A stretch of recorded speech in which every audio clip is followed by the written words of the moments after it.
The smell of a pawn shop is the smell of quiet desperation.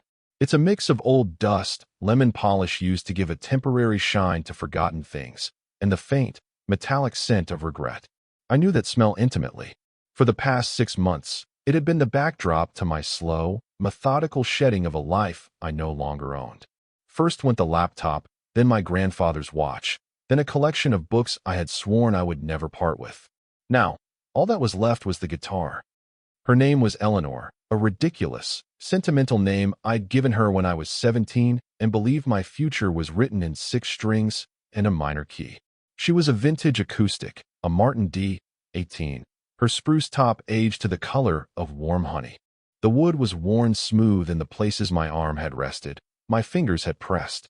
There were nicks and scars along the neck, each one a memory. A clumsy drop at a high school battle of the bands. A scrape against a brick wall after a bad breakup. She wasn't just an instrument. She was a record of my own becoming. And I was about to sell her for a fraction of her worth to a man whose eyes held the flat, dispassionate gaze of someone who bartered in last resorts. My life had become a series of careful calculations. How much for rent? How much for ramen? How much longer I could stretch the last $50 in my bank account?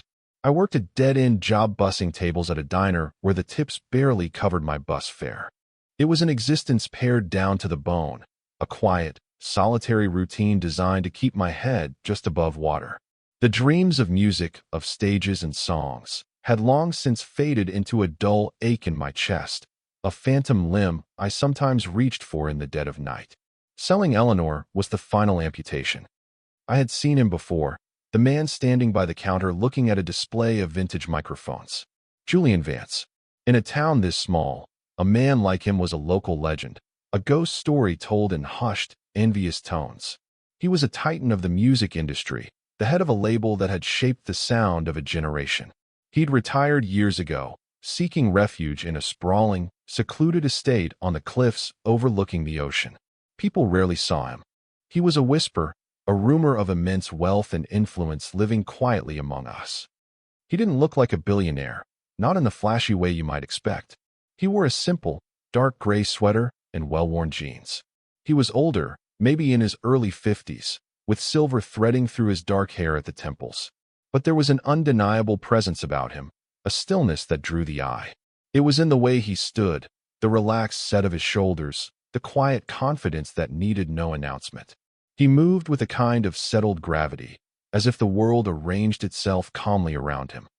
My transaction with the pawn shop owner, a weaselly man named Mel, was going exactly as I dreaded. He strummed a discordant chord on Eleanor, his face twisting into a theatrical grimace. "Lot of wear on this," he said, his voice a gravelly performance of disappointment. "Fretboard's seen better days. I can give you 300-inch. The number landed in the air like a punch to the gut. $300. It was an insult. The guitar was worth 10 times that, easily. But my desperation was a scent Mel could smell, and he was a predator who knew his prey was cornered. I felt a hot flush of shame creep up my neck. My voice was thin when I spoke. "It's a 58, Martin. It's worth more than that.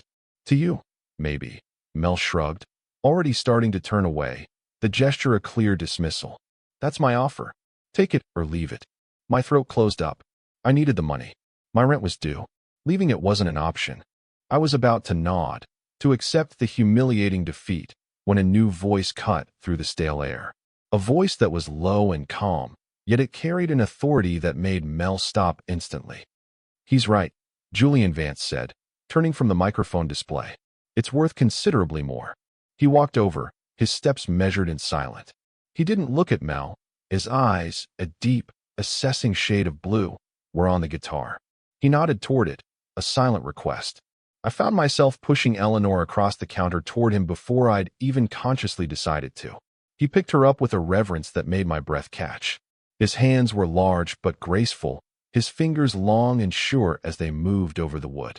He held her not like an object to be priced, but like something to be understood. He strummed a single, clean chord. The sound filled the dusty shop, pure and resonant, a ghost of all the music I had ever hoped to make. It was a sound full of warmth and history, and hearing it played by his capable hands was both a comfort and a fresh wave of grief. He looked up, his gaze finally meeting mine. It wasn't pitying. It was steady, perceptive, as if he could see the entire sorry story laid out before him. He didn't speak to Mel. He spoke directly to me. "Don't sell it," he said, his voice quiet but firm. "Not like this." Then he did something that shifted the foundation of my small, precarious world. He looked at me, a long, unblinking moment of consideration. "I have a collection," he said.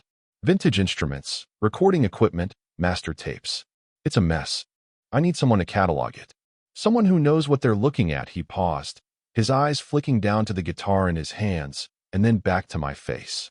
"It's a short-term contract. Good pay. Enough to make sure you don't have to sell this." It wasn't charity. It was an offer, a proposition, a lifeline presented as a simple business transaction. The power dynamic was immense, a chasm between his world and mine, yet he had framed it with an astonishing delicacy. He was giving me a choice, preserving my dignity in a way Mel had been so eager to strip away.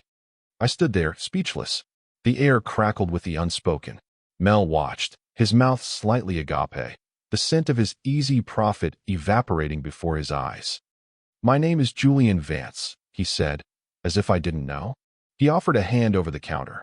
His grip was firm, his palm warm. It was a grounding touch in the dizzying unreality of the moment. "Leo," I managed to say, my own name sounding foreign. He gave a small, almost imperceptible nod. "Play for me upstairs," he said, his words a soft command that felt more like an invitation. He wasn't talking about the pawn shop. He was talking about his home, his world. He slid a simple, elegant business card across the counter. An address and a number. Nothing else. He placed Eleanor gently back on the counter, his hand lingering on the wood for a second longer than necessary. He gave me one last look, a look that held a question I couldn't yet understand, and then he turned and walked out of the shop. The small bell above the door chimed, announcing his departure, and the dusty, desperate silence rushed back in to fill the space he had occupied. I was left staring at the card, the ghost of a perfect chord, and the impossible, terrifying shape of hope. The estate was less a house and more a part of the landscape.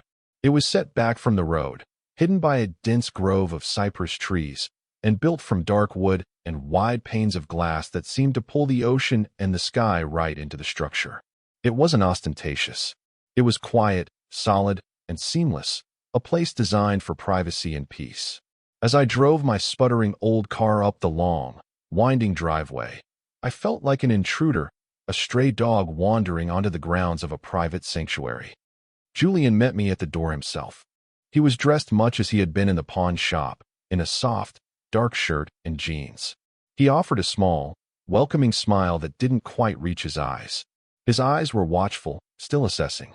I clutched my guitar case, the worn handle slick in my sweating palm. It felt like a shield, the only piece of my own identity I had brought into this foreign territory. "Leo," he said, his voice a low hum. "I'm glad you came." He led me inside.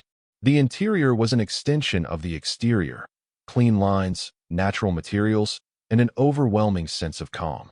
The air smelled of sea salt, old paper, and beeswax. There were no flashy displays of wealth. Just beautifully crafted furniture, shelves filled with books, and art on the walls that was understated but clearly chosen with a discerning eye. It was a space that felt lived in, curated not for show but for comfort. His comfort. The archive, as he called it, was a large, two-story room that felt like the heart of the house. It was a musician's dream, a cathedral dedicated to the history of sound. One wall was floor-to-ceiling, shelves holding thousands of vinyl records.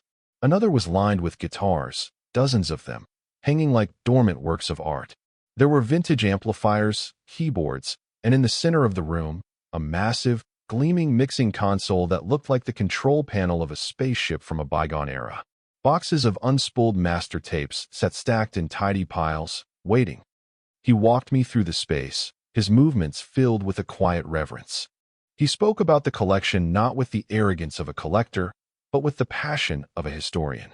He knew the story behind every instrument, the provenance of every tape. He pointed to a scuffed Fender Telecaster. "That was used on the demos for Blue Sky Highway," he said, naming an album that was a cornerstone of my youth. His voice was even, matter of fact, but I could hear the deep affection beneath the surface. My job, he explained, was simple. I was to go through everything, piece by piece, document it, photograph it, and create a digital catalog. He wanted to know what he had, not just as a list of assets, but as a cohesive history. It's a story, he said, gesturing around the room. I just need someone to help me write it down. He showed me the workstation he'd set up for me in a quiet corner of the room. A new, powerful computer, a high-quality camera, and all the necessary software. He'd thought of everything. He laid out the terms of the contract with straightforward clarity. The hours were flexible. The pay was more than generous, enough to cover my rent for 6 months, and then some. There was no ambiguity, no fine print. It was clean, professional, and utterly respectful. We spent the first few days in a comfortable, shared silence.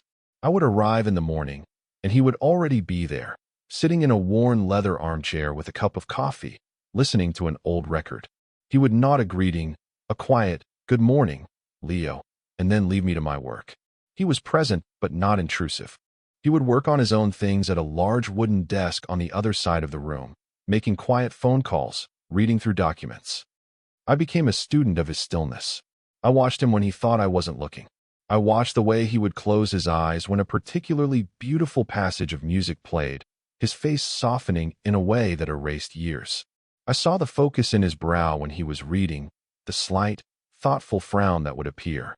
I noticed the way his hands, those same hands that had held my guitar with such care, moved with deliberation, whether he was signing a letter or adjusting the volume on the stereo.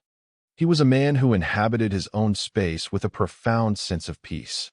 He never rushed. He never raised his voice. His presence was a steady, low hum in the background of my days, a grounding force that slowly began to seep into my own frayed nervous system. Being in that room, surrounded by the ghosts of music and the quiet competence of this man, was like taking my first deep breath after holding it for months.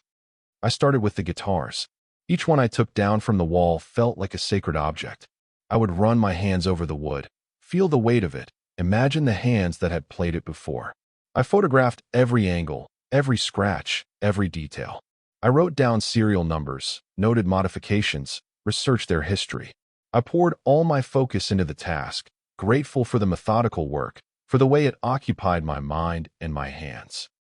Sometimes, he would walk over to see what I was working on. He would stand beside me, not too close, and ask a question. "What do you think of the action on that one?" he might ask, his voice soft. He wasn't testing me. He was genuinely curious about my opinion. He valued my knowledge, my perspective. It was a feeling so foreign to me that it was almost disorienting. In my other life, the one at the diner, I was invisible, a pair of hands to clear away dirty plates. Here I was seen. My thoughts were solicited. I mattered. One afternoon, I was documenting a beautiful, old Gibson archtop. The light from the large window was hitting it just right, illuminating the rich, deep red of the finish.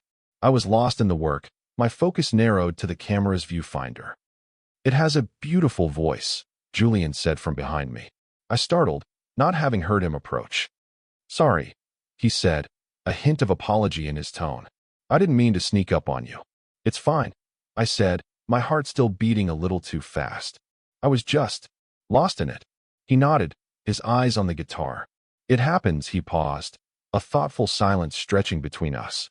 "That's how I knew you were the right person for this," he said quietly. "In the shop, the way you looked at your guitar, it wasn't just an object to you." My breath hitched. He had seen that.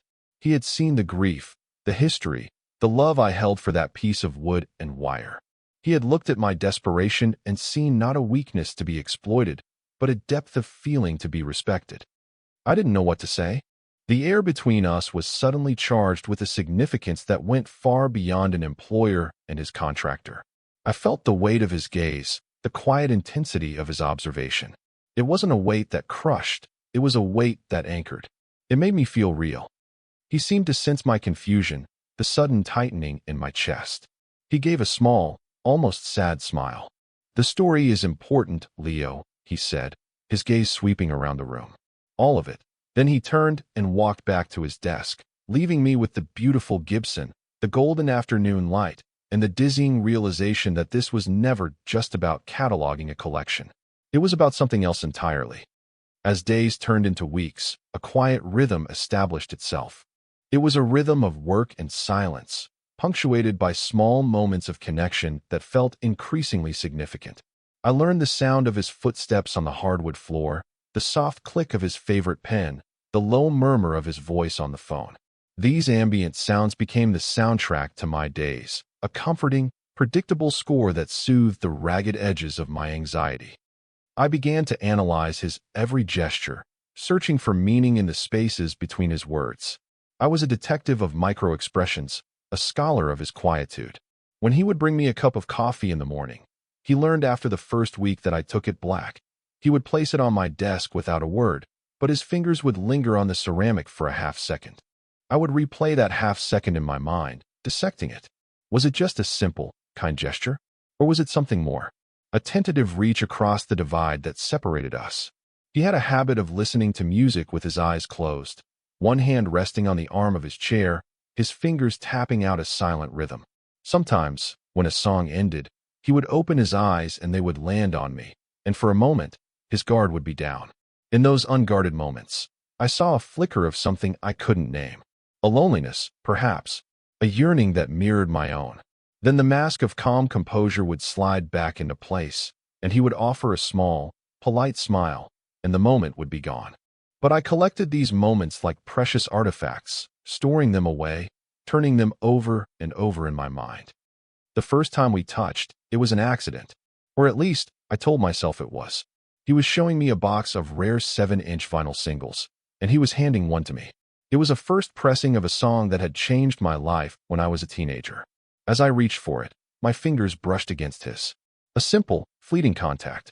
But it was like a static charge, a spark that jumped the gap between us. His skin was warm, the touch brief but solid. I pulled my hand back as if I'd been burned, a blush rising on my neck. He didn't acknowledge it, his expression unreadable, but I saw the slight, almost imperceptible tightening of his jaw. The air grew thick with what wasn't being said. A few days later, a more deliberate touch. I was on a stepladder, reaching for a guitar on a high hook. The ladder wobbled slightly, and in an instant, he was there. His hand landed firmly on the small of my back, steadying me. "Careful," he said, his voice a low rumble just behind my ear. His hand didn't leave immediately. It rested there, a point of solid, grounding warmth against my thin shirt. I could feel the heat of his palm, the slight pressure of his fingers. I froze, my own hand still on the guitar's neck. I was acutely aware of his presence, his scent, something clean and subtle, like cedar and old books. The world seemed to narrow to that single point of contact. It was a protective gesture, simple and instinctive. But it felt like so much more. It felt like a claim. When he finally removed his hand, the space where it had been felt cold, I found myself testing the boundaries, in small, almost subconscious ways. We were working side by side at a large table, sorting through a pile of old photographs from a recording session. Our shoulders were close, almost touching. I shifted my weight slightly, just enough to close the gap. Our arms brushed. Neither of us pulled away. We just continued to work, a silent agreement passing between us in that shared space. It was a small rebellion against the professional distance we were supposed to maintain, a quiet acknowledgement of the current running just beneath the surface. He started to share more of himself, in small, carefully curated pieces. He would tell me stories prompted by the items I was cataloging. A dent in a microphone grill would lead to a funny, self-deprecating story about a famously volatile singer. A faded photograph would prompt a quiet, nostalgic memory of a long-lost friend. He was opening doors, just a crack, allowing me to see the man behind the legend. He spoke of his past with a kind of weary fondness, never with ego. He saw the music business not as a world of glamour, but as a flawed, human enterprise full of brilliant, broken people. One rainy afternoon, the power went out. The room was plunged into a soft, gray twilight. The hum of the electronics died, leaving a profound silence. We were just two people in a dark room, surrounded by ghosts. "Well," he said, his voice calm in the sudden dark. "That's that, I suppose." He lit a few candles, their flickering light casting long, dancing shadows on the walls. The space was transformed, becoming more intimate, more mysterious. He offered me a glass of whiskey, a gesture that felt like a shift from employer to something else. We sat in his leather armchairs, the silence stretching comfortably between us. "Do you miss it?" I asked, the question slipping out before I could stop it. "The business. The life." He stared into the amber liquid in his glass for a long moment before answering. "I miss the music," he said finally. "I miss the feeling of being in a room when a song is being born. That's magic. The rest of it, the contracts, the egos, the politics. I don't miss that." He looked over at me, his face illuminated by the candlelight. "It's a loud world. I found I preferred the quiet." It was a simple statement, but it felt like a confession, a key to understanding him. He had all the wealth and success a person could want, and he had walked away from it all in search of silence. And here I was, a young man whose life was a cacophony of worry and want, finding my own peace in the quiet he had built. The rain drummed against the large windows. The candlelight flickered. We sat there, sipping our whiskey, not speaking. But in that shared silence, a conversation was happening. It was a conversation of presence, of proximity, of two solitary people finding a strange and unexpected comfort in the quiet company of the other.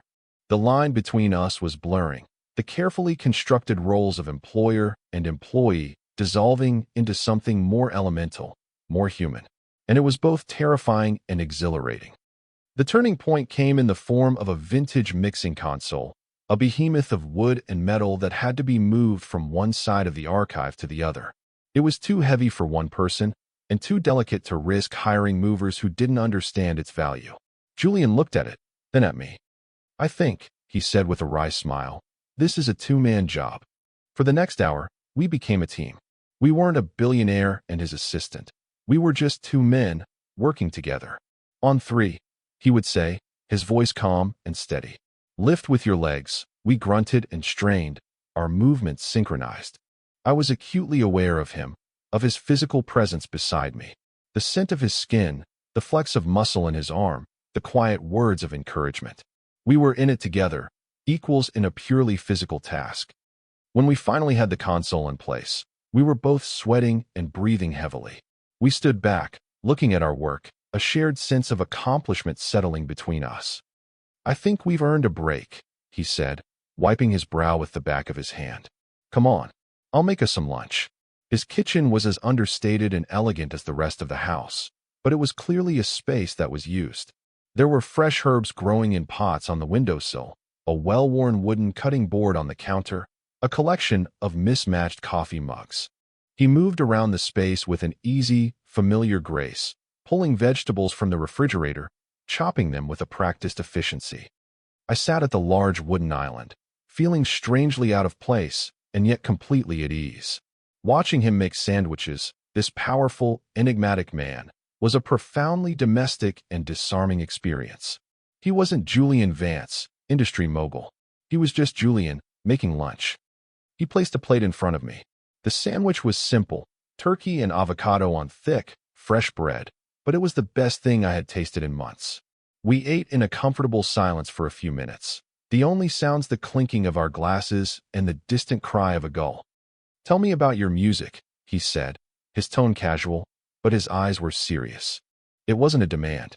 It was an invitation. I hesitated. I hadn't talked about my own music, my own dreams, in years. They were locked away, gathering dust like the forgotten instruments in his collection.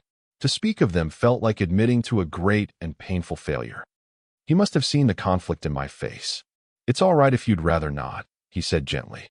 But something had shifted between us. The shared work, the easy domesticity of this meal, it had created a space of trust. I found myself talking. I told him about my first guitar, about the bands I'd played in, about the songs I had written and the ones I still heard in my head. I told him about the dream of making music that mattered, and how that dream had slowly been eroded by the harsh realities of just trying to survive. He listened. He didn't interrupt, didn't offer platitudes or advice. He just listened, his full attention on me, his expression one of deep, empathetic understanding. When I finally trailed off, feeling raw and exposed, he was quiet for a long moment. "It's not a failure to have to survive, Leo," he said, his voice soft but firm. "The world is not kind to dreamers.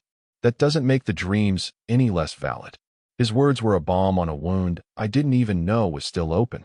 He saw my retreat not as a surrender, but as a strategic necessity. He didn't judge me for it. He honored it. Then he leaned forward slightly, his gaze direct and unwavering. "I want to be very clear about something," he said, his tone shifting, becoming more serious. "This job, it's just a job. The contract is what it is. There are no other expectations. No hidden clauses." He paused, and his expression became vulnerable, a crack in the stoic facade. "I worry sometimes about how this might look. The power imbalance. I would never want you to feel pressured or obligated in any way. Your comfort, your agency here. That is the most important thing to me." It was an extraordinary thing to say. He was naming the elephant in the room, the great unspoken truth of our situation, his wealth, his age, his power. He was acknowledging it, and in doing so, he was disarming it. He was handing the power back to me, making it clear that my freedom to choose was paramount. It was an act of profound respect, of deep and genuine care. I met his gaze, my throat thick with an emotion I couldn't quite name. It was gratitude, yes, but it was more than that. It was a feeling of being truly seen, of being valued not for what I could do for him, but for who I was. "I know," I said, my voice barely a whisper. "I've never felt. I don't feel pressured." A visible wave of relief washed over his features. The tension in his shoulders seemed to dissipate. He gave me a small, genuine smile, and this time, it reached his eyes. They crinkled at the corners, and for the first time, he looked not just handsome or powerful, but truly beautiful. "Good," he said softly. "That's good." We finished our lunch in a new kind of silence. It was no longer just comfortable, it was intimate. The last wall between us had crumbled, brought down not by a grand, dramatic gesture, but by a quiet conversation in a sunlit kitchen over a simple sandwich. He had offered me vulnerability, and I had met it with my own. And in that exchange, something new and fragile and incredibly precious had been born. The fragile bubble of our quiet world was inevitably, and rudely, burst. The intrusion came in the form of a man named Marcus Croft, a former executive from Julian's old label. He arrived unannounced one afternoon, a slick, tailored suit in a house of comfortable sweaters. He carried with him an aura of restless ambition and barely concealed resentment. He was all sharp angles and a smile that never touched his cold, calculating eyes. Julian was polite but cool, his posture stiffening slightly in the man's presence. They spoke in the main living area while I tried to continue my work in the archive, but Marcus's voice, loud and grating, carried. He was trying to pitch some new venture to lure Julian out of retirement. Julian's responses were brief, non-committal, and uniformly negative. Eventually, Marcus grew tired of being rebuffed. He wandered into the archive, a drink in his hand, his eyes scanning the room with a covetous gleam. His gaze landed on me, and he looked me up and down with a slow, insolent appraisal. Well, he said, a smirk playing on his lips. "And who is this?" "The new archivist." He said the word archivist as if it were a euphemism for something else. Before I could respond, Julian was there, moving with a speed and silence that was startling. He positioned himself slightly in front of me, a subtle but unmistakable barrier. "This is Leo," Julian said, his voice dangerously quiet. "He's a valued colleague." The emphasis he placed on the word colleague was like a slap. "And he is busy. As you can see." Marcus's smirk widened, his eyes flashing with malice. He took a deliberate sip of his drink, his gaze flicking between me and Julian. "Of course. A colleague. I see you're keeping yourself occupied in your retirement, Julian. Finding new talents to nurture." The innuendo was thick and poisonous. A cold fury settled in my stomach. I saw in that moment how the world would see us, how they would twist this quiet, respectful arrangement into something ugly and transactional. I felt a hot wave of shame, not for myself, but for Julian, for the way this man was soiling the sanctuary he had built. Julian didn't rise to the bait. His face was a mask of icy calm. "I think it's time for you to leave, Marcus," he said, his voice flat and final. There was no room for argument. It was a dismissal as absolute as a door slamming shut. Marcus shrugged, feigning nonchalance, but I could see the flicker of anger in his eyes. He drained his glass and set it down with a sharp click. "Your loss," he said, and with a final, lingering sneer in my direction, he left. The silence he left behind was heavy, suffocating. The air was still vibrating with the ugliness of his words. I couldn't look at Julian. I stared at the keyboard on my desk, my fingers frozen, my face burning. I felt exposed, categorized, reduced to a sordid cliché. Julian didn't speak for a long time. I could feel him standing behind me, feel the weight of his presence. I wished the floor would swallow me whole. Finally, he moved. He walked over to the large window that overlooked the ocean. He stood with his back to me, his hands shoved into his pockets. "I'm sorry you had to hear that," he said, his voice tight. "It's not your fault," I mumbled to the desk. "It is," he countered, turning to face me. His expression was stark, his usual composure gone, replaced by a raw frustration. "It's my world bleeding into yours. I brought you here. I exposed you to that." He walked slowly towards my workstation, stopping a few feet away. The professional distance we had once maintained was gone, obliterated by the afternoon's events. Now, the space between us felt like a chasm of unspoken things. "Are you all right?" he asked, and the simple question was freighted with a world of meaning.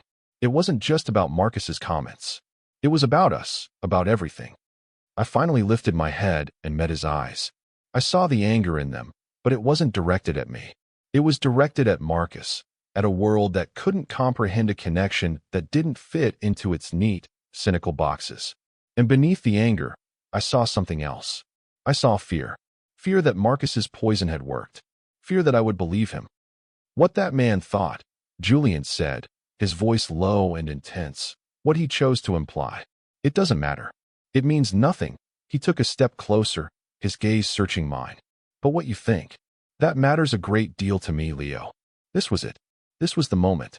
The door he had opened in the kitchen was now standing wide. He was asking me to choose, to define what this was, what we were. He was giving me the power, the final say. I could retreat, re-establish the professional boundary, and things would continue as they were, safe and simple. Or I could step forward, into the terrifying, uncharted territory of what we could be. The silence stretched, thick and potent.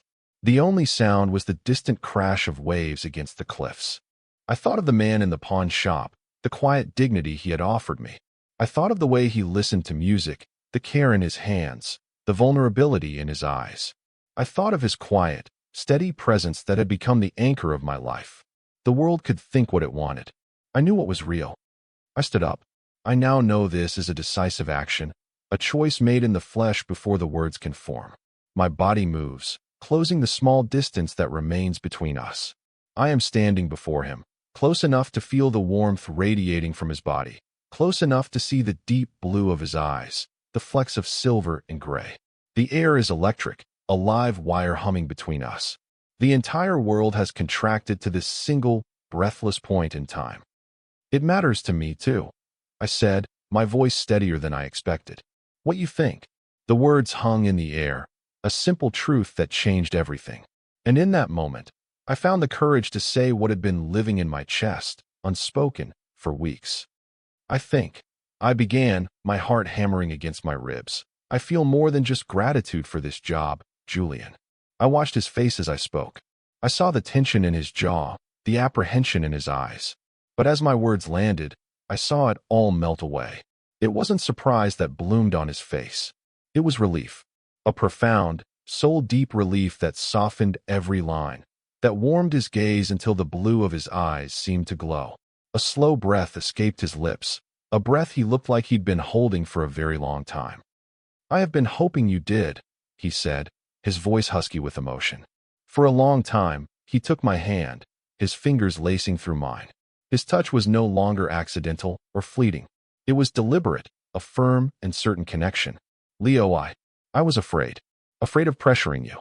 The difference in our ages, our circumstances. I didn't want to be that man. The cliché that Marcus was so eager to paint. You're not," I said, my voice fierce with conviction. "You have never been that man." He lifted his other hand, his palm coming to rest gently against my cheek.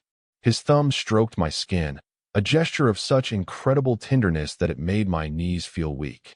His touch was a question, a final seeking of consent. I leaned into it, a clear and undeniable answer. I closed my eyes, just for a second, savoring the solid, grounding warmth of his hand on my face. When I opened them again, he was looking at me with an expression of such open, unguarded affection that it took my breath away. All the walls were down. The stoic protector, the patient patron, they were gone. In their place was just Julian, a man looking at another man with a hope that was as fragile and as powerful as my own. He lowered his head slowly, giving me every opportunity to pull away. I didn't. I met him halfway. The first kiss was not a firework. It was a settling. It was the quiet, unhurried click of a lock finding its key. His lips were soft, warm, and questioning. It was a kiss of profound gentleness, a conversation without words. It spoke of patience, of weeks of observation, of unspoken yearning finally given voice. It tasted of whiskey and rain and a deep, abiding rightness. This was not a beginning. It was an arrival. I brought my free hand up to his chest, feeling the steady, strong beat of his heart beneath my palm. It was beating as fast as mine. The knowledge sent a jolt of pure joy through me. He felt it, too. This incredible, terrifying, wonderful thing. He deepened the kiss slightly, a soft pressure that was an answer to a question I hadn't even known I was asking. It was a confirmation. Yes, this is real. This is wanted. When we finally broke apart, we didn't move away. He rested his forehead against mine, our breath mingling in the small space between us. His eyes were closed. I kept mine open, memorizing the silver at his temples, the faint lines around his eyes, the peaceful expression on his face. Leo, he whispered, my name a prayer against my lips. My fingers were still laced with his, our hands a tight, unbreakable knot. In the quiet of that room, surrounded by the sleeping instruments and the ghosts of old songs, we were writing a new one. A quiet melody of two solitary people who had, against all odds, found their harmony. It wasn't a grand symphony. It was a simple, honest chord, played in the right key, at the right time. And it was more than enough. It was everything. The next morning, the world felt both brand new and terrifyingly fragile. I woke up in my own small, cramped apartment, the memory of the previous afternoon a warm glow in my chest. But as the sun streamed through my grimy window, a cold sliver of doubt began to creep in. The reality of our situations came crashing back. He was Julian Vance, in his glass house on the cliff. I was Leo, in my fourth-floor walk-up, with a dwindling box of cereal for breakfast. When I arrived at the estate, the air felt different, thinner. Julian was already in the archive, a cup of coffee waiting for me at my workstation, as always. But he was at his own desk, engrossed in a stack of papers, and the space between us felt like a mile. He looked up when I came in, and his smile was polite, contained. The open vulnerability of yesterday was gone, replaced by his familiar, composed mask. "Good morning, Leo," he said, his voice even. Professional. My stomach twisted into a knot. I had been a fool. It was a moment of weakness for him, a fleeting response to Marcus's ugliness. Now, in the clear light of day, he regretted it. I was just a project, a diversion. The kiss had been a mistake, an overstep I had initiated, and he had been too polite to refuse. The old insecurities, the ones that whispered I was not enough, that I was destined for disappointment, began to scream in my head. I went to my desk and tried to work, but my hands were clumsy, my focus shattered. I kept glancing over at him, searching for a sign, a clue. He seemed completely absorbed in his work, the line of his back straight and unapproachable. The comfortable silence we had once shared now felt like a heavy, suffocating blanket. Every tick of the clock was a judgment. After an hour of this silent torture, he stood up. He walked to the small kitchenette in the corner of the archive and poured himself another cup of coffee. He stood there for a long moment, his back to me, looking out the window. I held my breath, my entire body tense.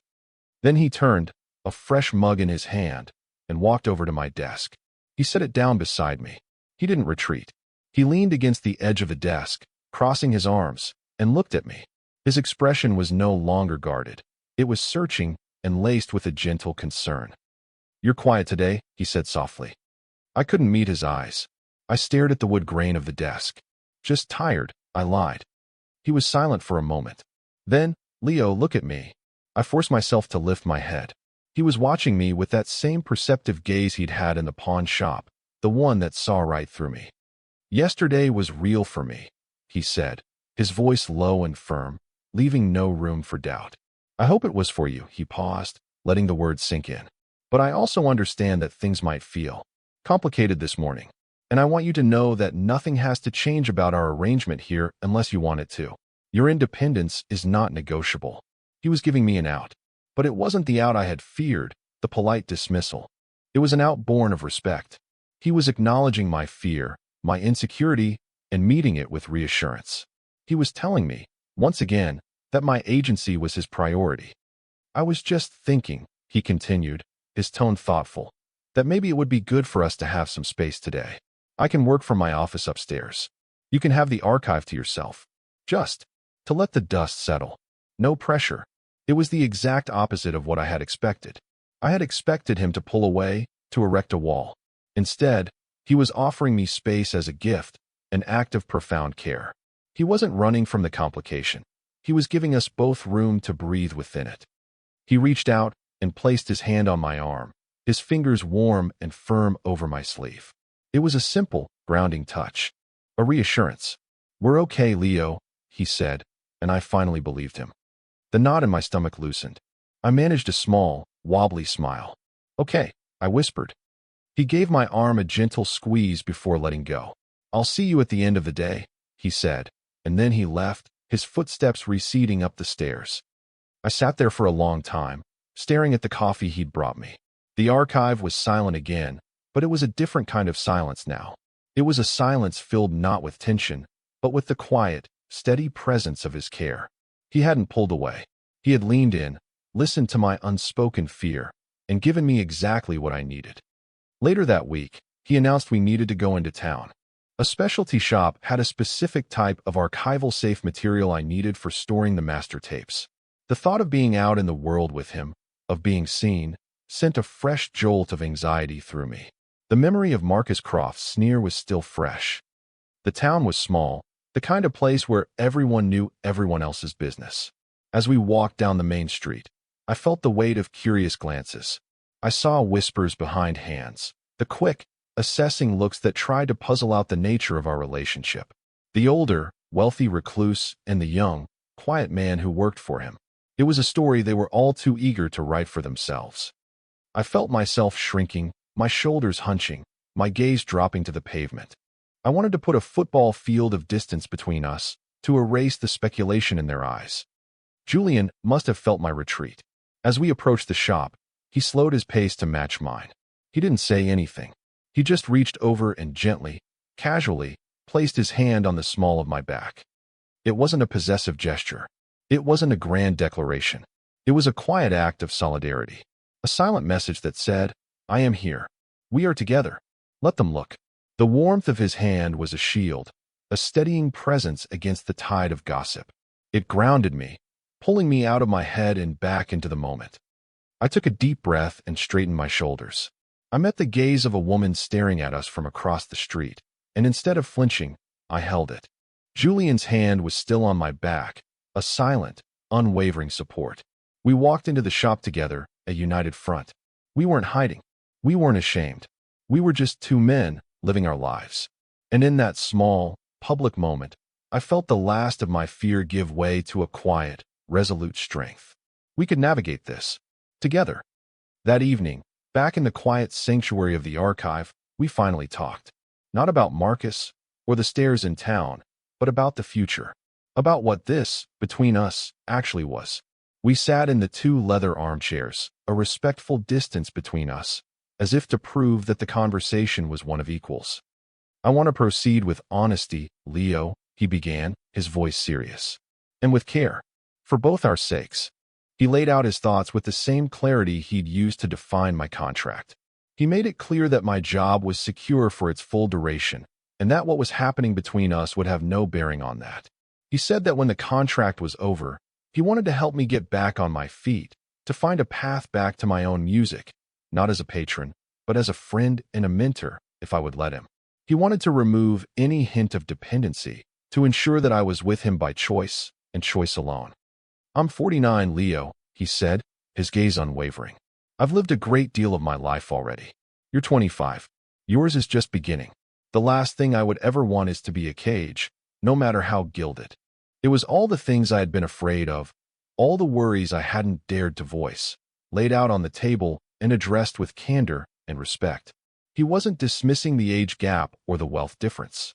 He was acknowledging them as real factors that needed to be navigated with conscious effort.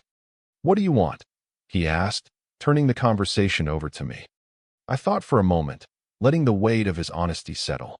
"I want to take it slow," I said, finding my own voice. "I want to finish this job I started.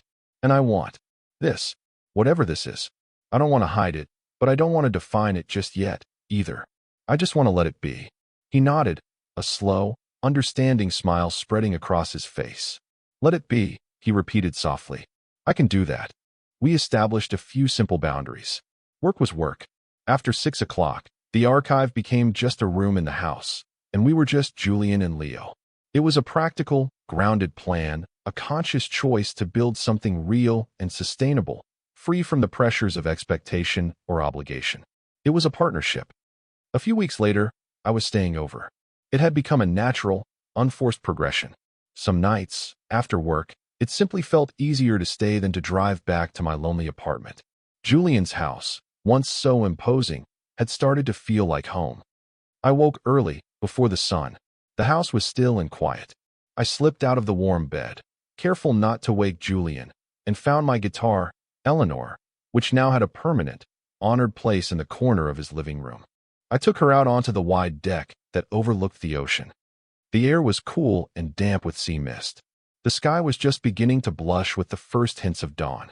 I sat on the top step and began to play. I didn't play any old songs. I played something new, a melody that had been forming in my mind for days. It was a quiet, hopeful tune, full of open spaces and simple, clear chords. It was the sound of my life as it was now, calm, steady, and filled with a light I hadn't seen in years. As I played, I heard the slide of the glass door behind me. Julian came out, a mug in each hand. He didn't speak. He just handed a mug to me, black, just how I liked it, and sat down on the step beside me. He leaned back against the post, closed his eyes, and just listened. I kept playing as the sun climbed over the horizon, painting the water in shades of orange and pink. We sat there in a companionable silence, sharing the warmth of the coffee, the beauty of the sunrise, and the sound of this new, tentative music. The vast, empty house behind us no longer felt like his. It felt like ours. This moment, this quiet intimacy, felt more real, more solid, than any grand declaration could ever be. It was an arrival. I looked over at him. He had a small, peaceful smile on his face. He wasn't a billionaire, a legend, or a recluse. He was just Julian, a man who had found his quiet, listening to a song being born. I finished the melody, the last note hanging in the morning air before being carried away by the sea breeze. I thought back to the man I had been 6 months ago, standing in that dusty pawn shop, ready to sell the last piece of my soul for a few $100s. I had walked into that shop out of desperation, a life pared down to nothing but survival. And I had walked out with a job, a lifeline. But it was so much more than that. Julian's resources hadn't bought me. They had created a sanctuary, a space of quiet and safety where I could heal. His wealth wasn't a weapon of power, but a tool he had used with incredible grace to offer me a choice. In this house, I had found more than just financial stability. I had found my own worth reflected in the eyes of a good, kind man. I had learned that a difference in age or wealth didn't have to be a barrier. It could be just context, a part of the story, not the whole narrative. The real foundation we were building was made of stronger stuff. Mutual respect, quiet care, and a consent that was renewed with every shared glance, every gentle touch, every honest conversation. I was no longer afraid. The constant hum of anxiety that had been the soundtrack to my life for so long had faded, replaced by the steady, resonant rhythm of Julian's heart next to mine. I felt steady. I felt seen. For the first time in a very long time, I felt like I was finally, truly home. Share your thoughts in the comments. What moment stayed with you? If the story resonated, a like helps others find it. Subscribe for more slow burn male/male love stories told with warmth and care.